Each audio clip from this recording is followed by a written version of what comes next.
این برد خود آبگرم کنه اول تست میکنیم. برد باید بسته باشه، چون برد هم یه اتصال رو خود برد داره، هم اتصال داره به آبگرم کن میاد وصلش میکنیم. این از نزدیک هم نشونتون بدم.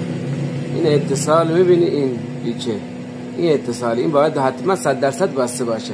اگر نبسته باشه برد مشکل پیدا میکنه. یک اتصال کوچیک هم اینجا هست، یک پیچه کوچیک میبینی، اینو یک فیش کوچیک میخوره.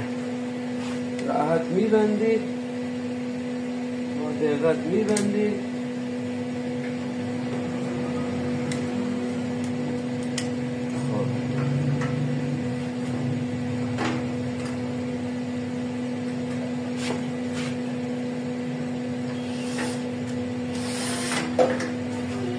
همه تست میکنیم، راحت میبندیم و تست میکنیم. برو ببرش، برو این تست میکنیم.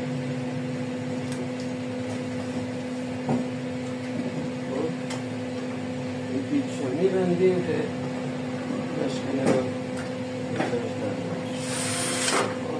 این پیچ باید سفت باشه خوب، چون که اتصاله سفت باشه. یک رازه، باید تجربه داشته باشی.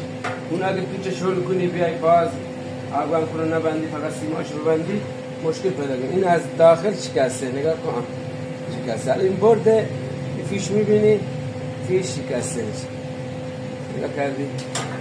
بعد این آبگرم یه فیش میارم، سیم آبگرم کنو تست میکنی. یه سیم نو میاری، هر کدوم به جای خودش میخوره. نگاه کن، این میره برای شیر برقی، زیر ته آبگرم کنه.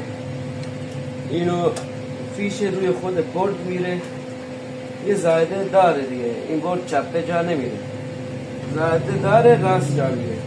اینو برای مشتری گذاشتن.